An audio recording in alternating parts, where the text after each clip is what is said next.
Salam saudara sekalian, bersyukur untuk hari ini kita kembali belajar untuk bahasa Ibrani. Dan kita bersyukur kita sudah di minggu-minggu kemarin itu belajar untuk bahasa Ibrani, yaitu abjad, vokalisasi, lalu kita juga belajar sewa, dages, lalu kata ganti, ya, lalu kata benda, kata sifat, dan ya masih ada beberapa lagi kata yang lain. Dan mulai hari ini kita akan lanjut dengan mempelajari kata kerja. Nah, kita harapkan kita akan bisa membuat sebuah kalimat, ya, karena kita akan belajar kata kerja dalam bagian ini. Nah, kita akan lihat untuk materi kita terkait dengan kata kerja, ya. Ya, kata kerja biasa atau biasa disebut dengan strong verb. Nah, di dalam pengantarnya mari kita lihat. Sampai sekarang kita baru membahas 3 dan 4 jenis kata Ibrani. Oh iya, tadi ya, ini kata benda, kata sifat, kata ganti, kata depan. Memang sebelumnya ya abjad, sewa, dages, dan seterusnya ya. Sekarang kita akan mempelajari kata kerja yang mempunyai peranan yang penting dalam kalimat bahasa Ibrani yang secara lengkap. Tata bahasa dalam bahasa Ibrani, sebentar saya pakai spotlight. Ya, tata bahasa Ibrani membedakan antara jenis kata kerja yang mengikuti pola vokalisasi yang biasa, strong verb, disebut kuat karena tidak menyimpang dari pola dasarnya. Dan jenis-jenis kata kerja yang sedikit banyak menyimpang dari pola dasarnya itu, atau weak verb. Untuk sementara kita akan membatasi pada kata kerja, ya, saya lanjut di sini, yang mengikuti pola dasar itu. Ya, kita akan ikuti untuk kata kerja bentuk biasa, ya, strong verb. Nah, bentuk dasar kata kerja kita akan lihat di dalam bagian ini. Kata kerja dalam bahasa Ibrani terdiri dari 3 konsonan saja. Nah, ini menjadi menarik karena apa? Karena ini sudah menjadi patokan baku untuk bahasa Ibrani bahwa kata kerja terdiri dari 3 konsonan saja. Nah, di sini ada menulis, ini ada kaf, tau, dan bet, katab. Lalu bekerja ini ada abad, ya, ayin, bet, dan dalet. Lalu memanggil hara, kof, res, dan alef. Jadi kalau kita lihat di sini memang 3 konsonan, kaf, tau, dan bet. Ya, ini ayin, bet, dan dalet. Kof, res, dan alef, ya.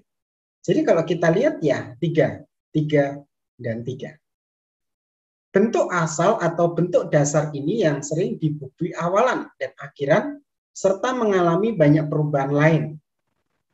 Dapat juga disebut kata induk atau akar kata, ya, root of verb, ya, kata induk atau akar kata. Jadi secara umum kita lihat bahwa kata kerja dalam bahasa Ibrani terdiri hanya 3 huruf saja, 3 konsonan saja. Pada umumnya kata kerja dihafal dalam bentuknya yang paling sederhana atau paling pendek. Dalam bahasa Inggris, bentuk asal kata kerja itu adalah infinitif. Misalnya to write, to sing, ya, dan lain-lain, ya. Dalam bahasa Yunani, bentuk yang biasa dihafal ialah orang kesatu tunggal. Ya, ago, ya, po, reuomai. Ya. Ya, ini agak susah karena double. Dalam bahasa Ibrani, bentuk dasar kata kerja muncul dalam orang ketiga, tunggal, laki-laki. Nah, di sini ya, jadi beda dengan bahasa Yunani, ini biasa dihafal orang kesatu tunggal, ya. Tapi kalau bahasa Ibrani muncul ya dalam orang ketiga, tunggal, laki-laki. Nah, jadi saudara sekalian, nah ini perhatikan, setiap kata kerja dalam bahasa Ibrani selalu terdiri dari 3 huruf. Nah, yang menarik dari bahasa Ibrani, di dalam kata kerja itu, kata kerja ini sudah mengandung di dalamnya adalah subjeknya dan bentuknya. Bentuk telah atau akan. Nah, jadi di dalam kata kerja bahasa Ibrani itu sudah ada di dalamnya subjeknya siapa dan dia bentuknya itu telah atau akan. Oleh karena itu katab di dalam bagian ini ia telah menulis. Karena apa? Dia bentuknya adalah orang ketiga tunggal laki-laki. Ketiga tunggal laki-laki adalah ia. Ya kan? Iya, seperti itu. Nah, kita lanjut.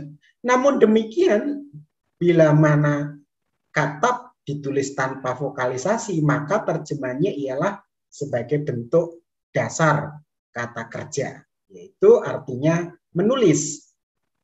Bentuk ini dipakai untuk mendaftarkan kata tersebut di dalam kamus dan untuk penghafalan. Jadi, kalau kita lihat jelas ya, kata kerja dalam bahasa Ibrani itu kata kerja dasarnya itu selalu ada 3 konsonan saja.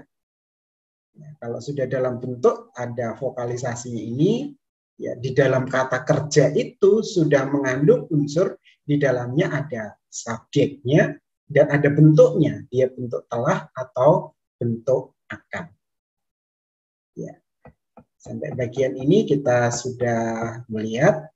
Nah, selanjutnya mari kita akan lihat untuk pengertian waktu pada kata kerja. Saya bilang tadi yang akan atau sudah. Nah, tata bahasa Ibrani tidak membedakan antara waktu lampau, waktu kini, dan waktu yang akan datang pada kata kerja. Nah, kalau dalam bahasa Inggris itu kan ada lampau, kini, dan akan datang. Ya. Jadi dalam tata bahasa Ibrani tidak membedakan itu. Lain dengan bahasa-bahasa yang telah kita pelajari, misalnya Inggris atau Yunani. Yang dibedakan dalam kata kerja ialah hanya 2 segi. Yang pertama itu perbuatan yang sudah selesai, perfect, dan perbuatan yang belum selesai, itu imperfect. Ya, jadi kalau perfect itu sudah, ya, kalau imperfect itu belum selesai, akan. Ya. Jadi jelas ya, di sini kata kerja dibedakan dari dalam bentuk 2 segi ya, hanya 2 segi yaitu perfect dan imperfect ya. Jadi pekerjaan yang sudah selesai dan pekerjaan yang belum selesai. Bentuk-bentuk kata kerja yang menyatakan perbuatan yang sudah selesai dalam tata bahasa Ibrani tradisional disebut perfect. Dalam arti sudah selesai. Bahasa Jawa sudah rampung. Sudah selesai. Dan sempurna. Dan tidak selalu dalam arti waktu lampau ya. Iya, seperti itu. Jadi ini pekerjaan yang sudah selesai sempurna. Nah, dalam hal ini perlu diperhatikan bahwa perfect dapat juga mencakup perbuatan pada waktu yang akan datang. Bila mana yang berbicara memandang perbuatan itu sebagai perbuatan yang sudah selesai, sudah menjadi kenyataan pada waktu yang akan datang. Ya, nanti kita akan pelajari lebih jauh tadi terkait dengan bagian-bagian ini ya.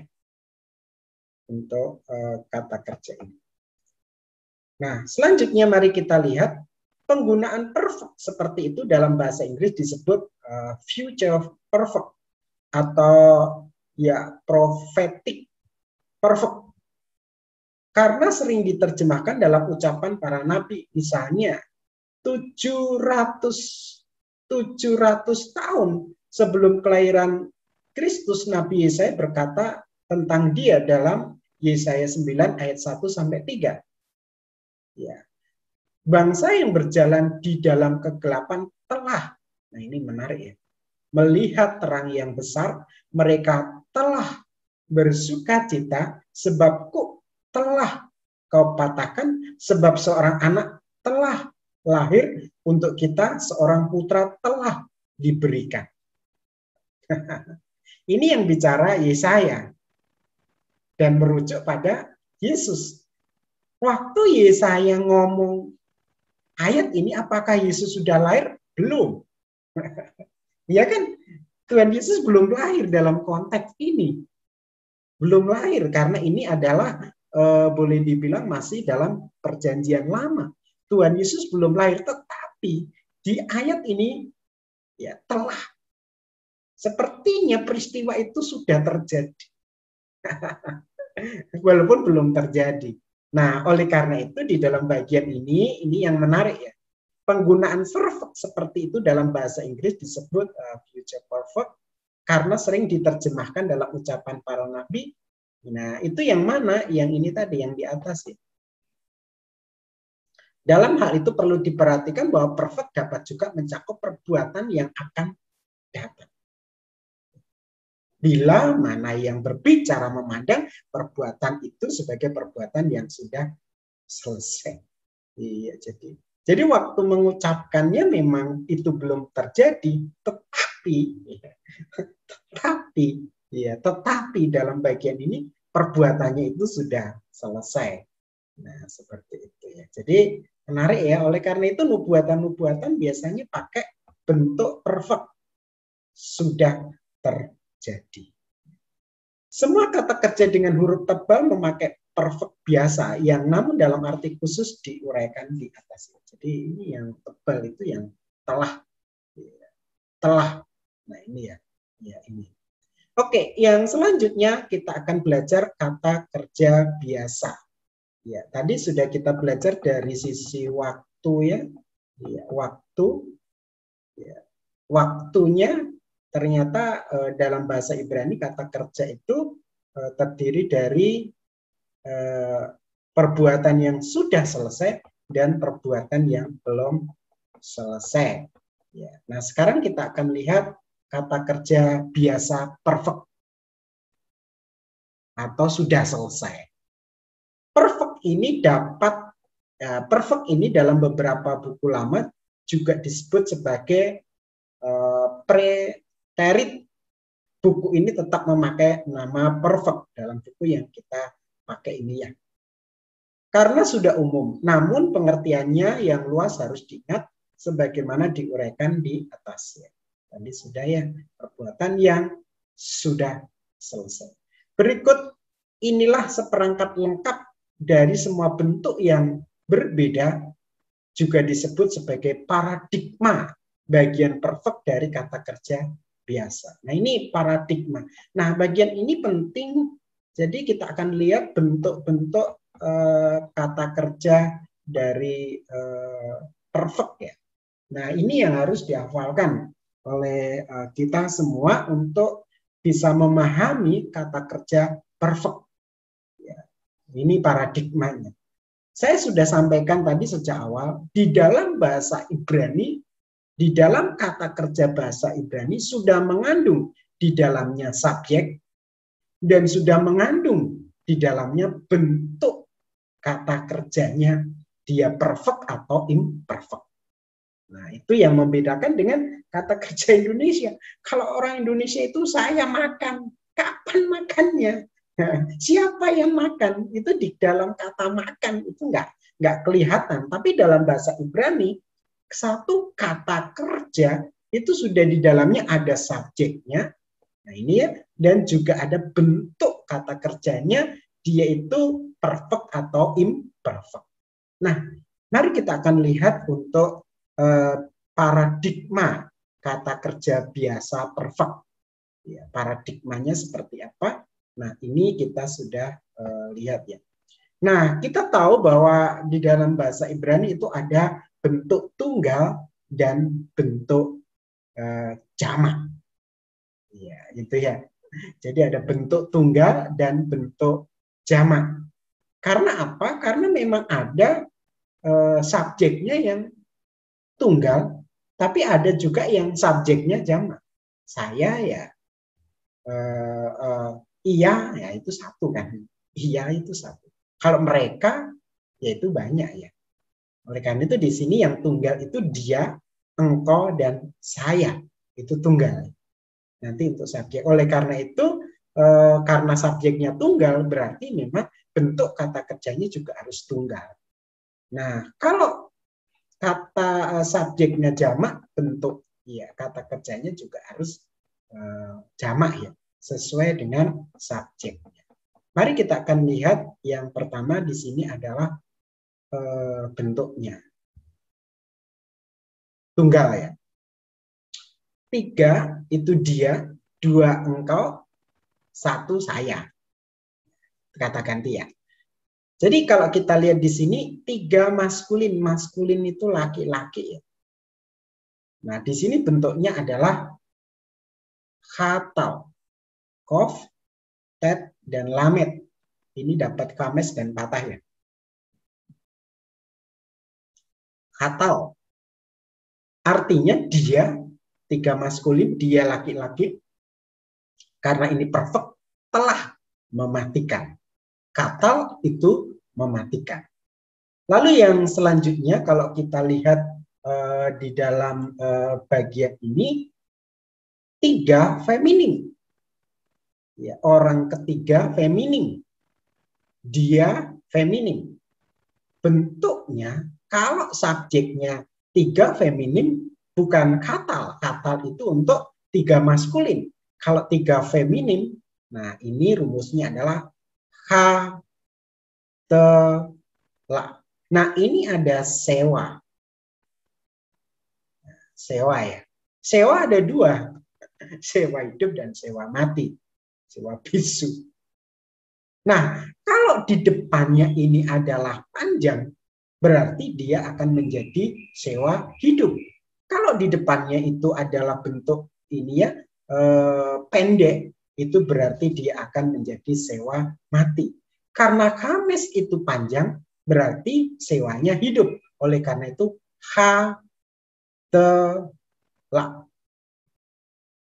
Kalau pendek itu seperti patah, ini pendek. Kames itu panjang. Oleh karena itu, karena kames panjang, nah ini ada garisnya ya. Kalau pendek kan tidak ada garisnya ya. Seperti itu. Ini untuk transliterasinya antara kames dan patah. Jadi ini sudah rumus, rumus paradigma. Semua akan seperti ini. Ya, semua akan seperti ini. Kalau bentuknya adalah tunggal, 3 feminim, perfect, dia bentuknya pasti seperti ini. Adalah, dia feminim telah mematikan. Bagaimana dengan perfect tunggal 2 maskulin? Nah, ini sudah ada paradigmanya, rumusnya ya, dengan tambahan tak. Tak. Nah, kenapa sewanya ini tidak mati? Ya, karena depannya adalah patah ya, pendek ya. Jadi kalau perfect tunggal 2 maskulin yaitu khatalta, engkau ya, maskulin telah mematikan. Lalu perfect tunggal 2 feminim itu adalah khatau. Nah, ini mati semua karena ada sewanya ya. Mati, khatau.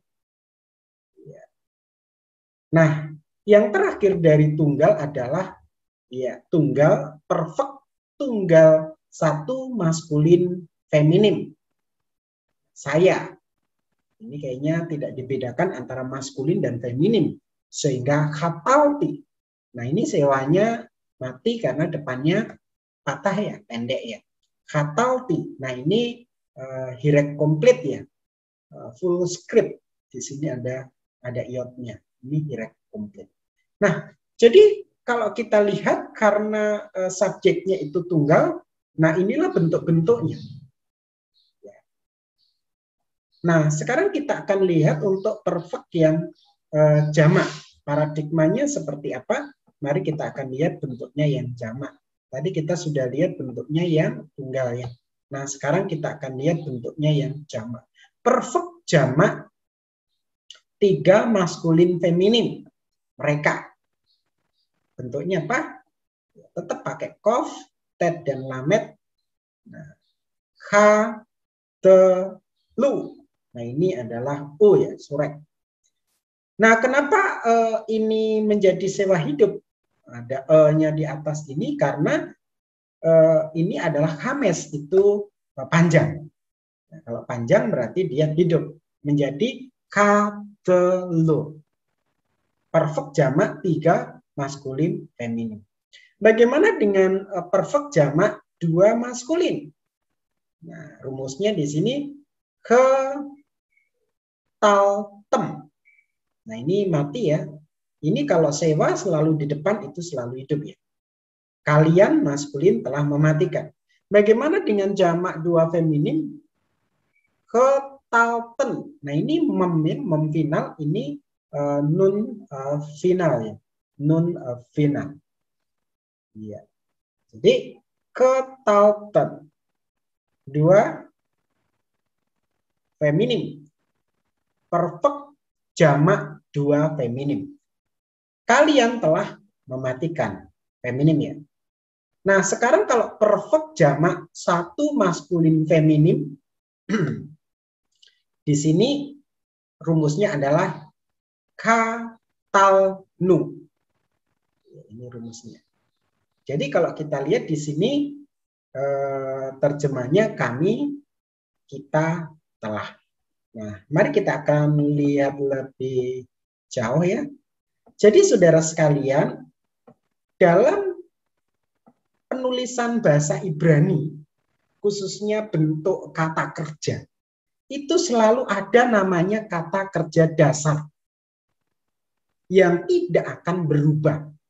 Jadi kalau ini kata kerja dasarnya adalah kata kof, tet, dan lamet. Ini tidak akan berubah.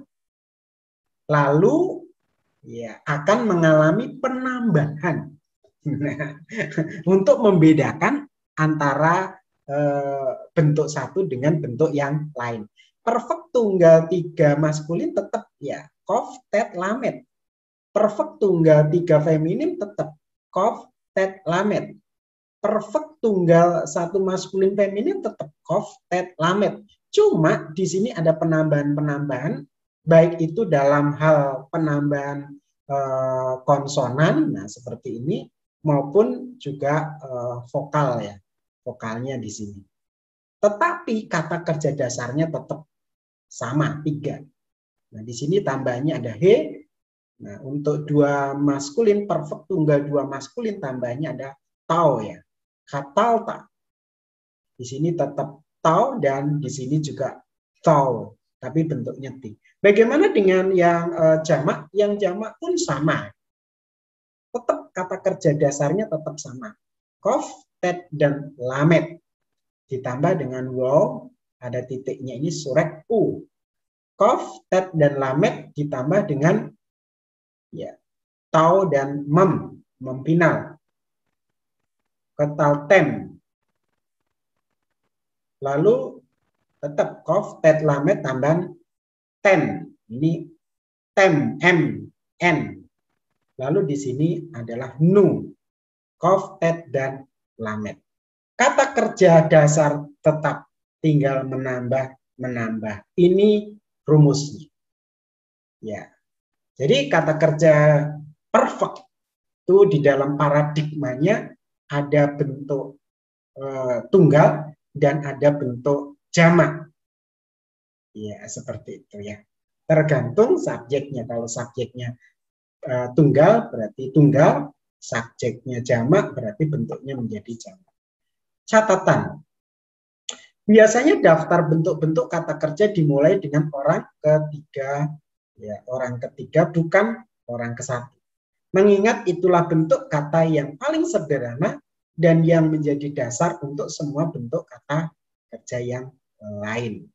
Mari kita akan lihat lebih jauh. Perhatikan bahwa 3 unsur dalam ungkapan bahasa Indonesia. Saya telah mematikan. Subjek, keterangan waktu, dan predikat. Nah, kita dalam bahasa Indonesia ada SPOK ya, subjek, predikat, objek, nah gitu. Tapi di sini ada subjek, lalu ada keterangannya, keterangan waktunya, dan predikat. Nah, kalau kita lihat di dalam bagian ini jelas bahwa di dalam bahasa Indonesia subjek, keterangan waktu, dan predikat ini kan ada 3 ya. Di dalam bahasa Ibrani digabung jadi 1. Di dalam bahasa Indonesia 3 ini digabung menjadi 1 kata saja dalam bahasa Ibrani. Oleh karena itu saya bilang tadi dalam kata kerja bahasa Ibrani di dalamnya sudah ada subjeknya, sudah ada keterangan waktunya, dia telah atau akan, dia perfect atau imperfect. Jadi hanya 1 kata begini artinya sudah saya telah mematikan. Kalau dalam bahasa Indonesia perlu 3 kata, dalam bahasa Ibrani hanya 1 kata saja. Karena di dalam 1 kata ini sudah mengandung unsur subjek, sudah mengandung unsur keterangan waktu, dan sudah mengandung unsur ya, predikatnya apa. Kata arti dapat dianalisa sebagai berikut. Nah, di sini ya. Waduh, kok lewat. Akhiran T menyatakan subjek. Ya, akhiran T mengatakan subjek saya. Kita lanjut di bawah. Posisi subjek pada akhir kata menandakan waktunya perfect. Nah, nanti kita akan lihat kalau subjeknya itu di akhir itu perfect, kalau di awal itu imperfect ya. Nah, kata kerja yang menjadi unsur pokoknya. Jadi kalau kita lihat ini kata T dari kata kata plus T.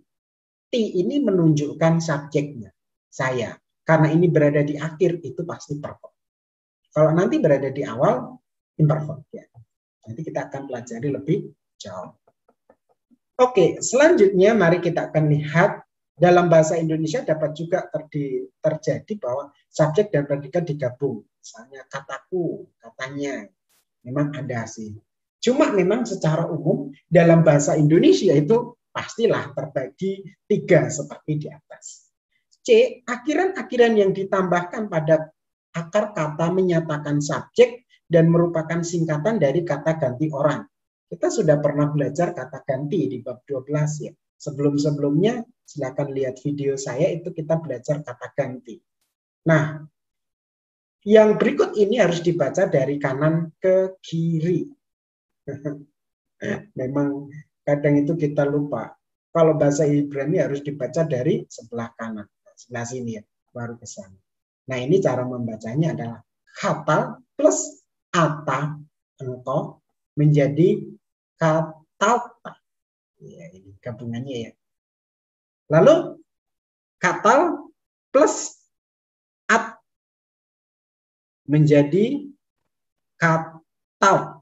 Iya, kata. At itu engkau, atta itu juga engkau. Kata ani ini saya. Jadi kalau sudah lihat di bab 12 ya, dia maksudnya di kata ganti ani itu saya menjadi kata di. Saya telah mematikan. Lalu kata plus aten menjadi ketalten. Aten, kata plus aten menjadi ketalten. Ya, ini anoki. Anak. Oh, kalau kita selalu anoki ya nanya. Tapi di sini bukan anoki, tapi anakmu. Ya, anakmu. Ini cat KH, anakmu. Jadi kata plus anakmu menjadi katalmu. Jadi sebenarnya kalau kita lihat ya itu gabungan ya. Gabungan dari 2 kata. Ya, dijadikan 1. Sehingga menjadi 1 kata itu. Nah, sejak lama kata kerja katal mematikan dipakai sebagai contoh yang cocok untuk melatih pola pembentukan kata kerja. Walaupun kata kerja tersebut jarang muncul dalam PL, hanya 3 kali, dan artinya memang tidak menyenangkan, mematikan.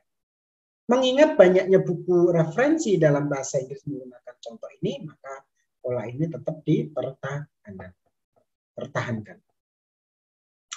Perhatikan tanda tekanan suara yang berpindah-pindah disebabkan akhiran yang ditambahkan pada kata kerja dasar. Tekanan suara itu seperti apa? Nah, mari kita akan lihat untuk tekanan suara. Oh, ini nggak ada ya.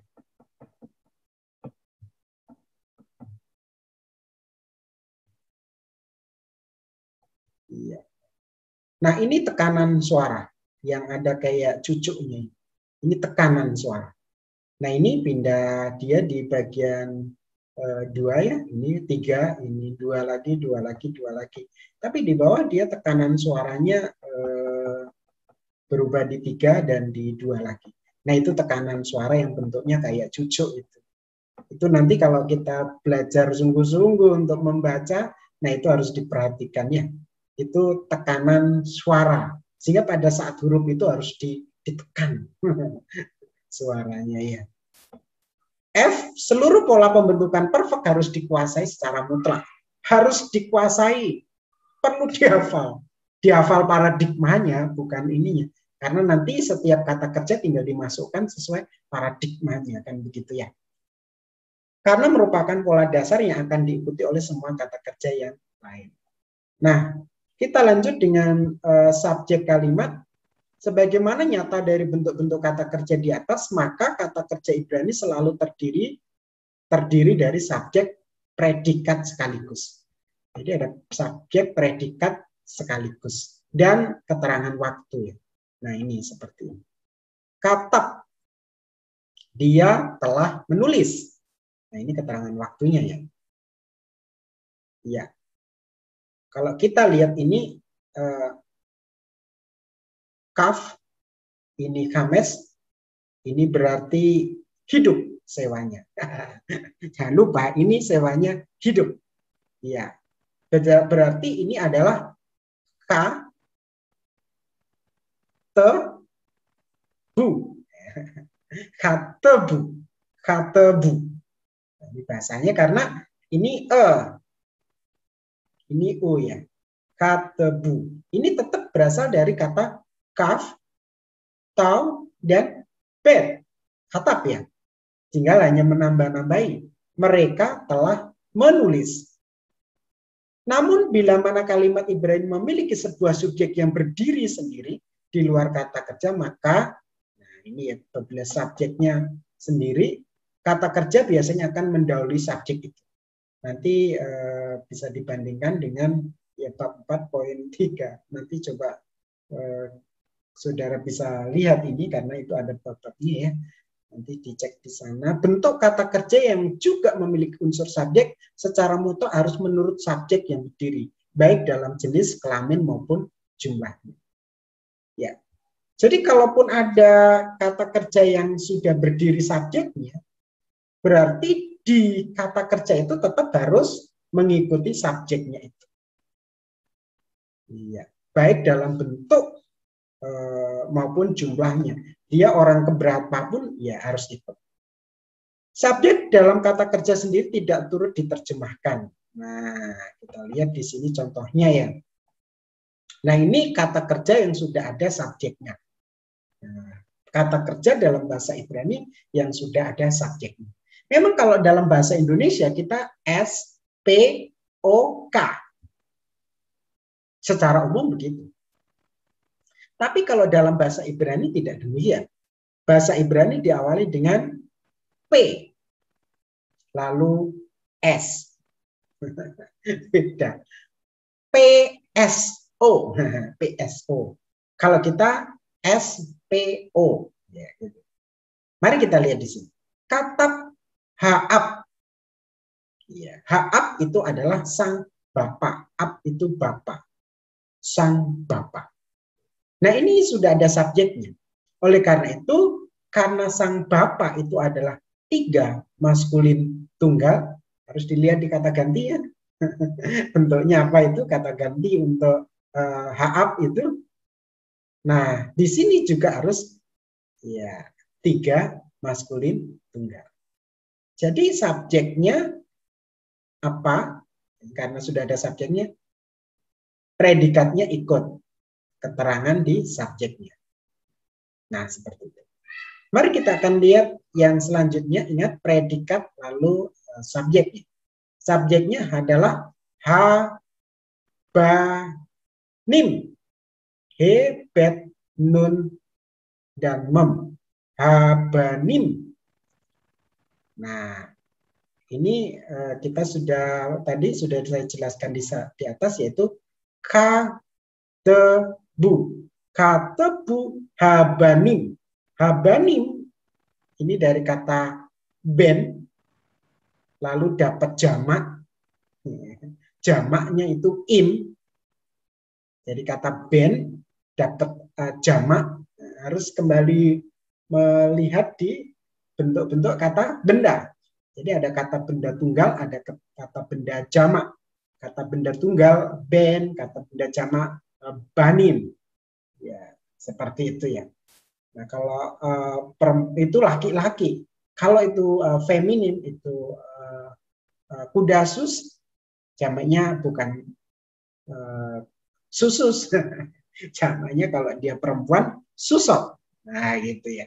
Ada akhiran ot untuk feminin, kalau im untuk maskulinnya. Jadi ini bentuknya jamak, oleh karena itu para putra, 3 maskulin jamak. Nah, iya, di sini juga harus ikut 3 maskulin jamak, yaitu katebu. Jadi tergantung subjeknya. Kalau ada subjeknya, berarti predikatnya ini unsur-unsurnya harus sesuai subjek. Kalau tidak ada subjeknya, ya otomatis di dalamnya sudah ada subjeknya. Para putra telah menulis. Nah, ini ada lagi yang lain, contohnya yaitu, nah, habanot. Ini dari kata bet, bentuk perempuan. Perempuan itu bet, tapi karena jamak dia perempuan-perempuan atau para putri. Habanot. Nah, di sini harus pakai 3 feminim jamak, yaitu katebu sama ya. Sang ibu telah mendengar. Nah, sang ibu itu m atau hm, ya hm. Nah, di sini bentuknya 3 feminim tunggal. Nah, di sini ada samai, itu ada shin, mem, dan ayin. Nah, ini ikut bentuk dari 3 feminim tunggal. Ya, mendengar ya, sama itu samoa. Samoa hm, yaitu ibu telah mendengar. Jadi secara umum bahwa kata kerja itu di dalamnya sudah ada unsur objeknya. Tetapi apabila ada subjek yang berdiri sendiri, maka ya bentuk dari kata kerja itu harus sama dengan subjeknya. Ya, saya rasa itu ya yang perlu saya sampaikan. Catatan, bisa jadi pada contoh-contoh di atas timbul kebingungan. Apakah tidak mungkin diterjemahkan dia telah mendengar sang ibu? Ya, itu ya seperti itu. Dalam hal ini bagian berikut akan menambah kejelasan. Nah, kita akan lihat untuk penjelasan lebih jauh yang namanya penanda objek. Jadi kalau kita kan begitu jelas ya, ada subjek, predikat, objek, urutannya jelas. Kalau Ibrani kan tidak, ada predikat, subjek, objek. Takutnya subjek itu menjadi objek kan. Iya kan? Takutnya subjek bisa jadi. Nah, oleh karena itu untuk membedakan apakah setelah predikat ini subjek atau objek. Nah, orang-orang Ibrani memakai yang namanya itu penanda objek. Jadi setiap objek itu harus ada penandanya untuk membedakan objek itu dengan subjek. Iya, seperti itu. Nah, penanda objek itu seperti apa? Ya, untuk menjamin agar subjek dan objek jangan dikacaukan, maka ada namanya penanda objek, yaitu alef dan tau, at. Ya, ini sere, at. Kalau segol at. Ini at. Yang sering kali ditempatkan di depan sebuah objek langsung yang tertentu. Penanda objek ini tidak diterjemahkan. Ini ada penanda objeknya. Dalam bahasa ini, fungsinya dapat disamakan dengan kata akan yang sering ditempatkan di depan objek dalam bahasa Indonesia yang lama. Dia menyuruh akan anaknya. Nah, ini contoh ya. Nah, mari kita akan lihat penanda objeknya itu seperti apa. Nah, di sini ada sang nabi telah mengingat sang raja. Nah, ini ada sain, sakar, ha, nabi. Ya, bentuknya adalah tunggal. At, ha, meleh, raja, sang raja. Ini sang nabi, sang raja. Ini kok double ya? Ini subjeknya yang mana, objeknya yang mana? Untuk membedakannya, nah ini predikat, lalu ini ada dua kata benda. Ha nabi, ha meleh. Nah, untuk membedakan ini mana yang subjek dan mana yang objek, tergantung kata at. Jadi yang di depannya ada at-nya itu berarti dia objek. Sehingga subjeknya adalah Hanabi. Sang nabi telah mengingat sang raja. Ingat ya, sang nabi bentuk tunggal, ini harus bentuk ya tunggal maskulin ya. Tunggal maskulin. Nah, ini baru sang raja. Oke, jadi setiap objek selalu diawali dengan at. Seringkali penanda objek ini berbentuk awalan yang dihubungkan dengan objek melalui garis makef, di mana sere dari at akan berubah menjadi segol. Nah, ini penanda objeknya. Karena ada makef, serenya berubah jadi segol, menjadi at. Nah, ya. Kalau sere at. Nah, seperti itu. Hara Elohim et Mose. Mose itu Musa ya. Ini mana? Allah atau Musa subjeknya?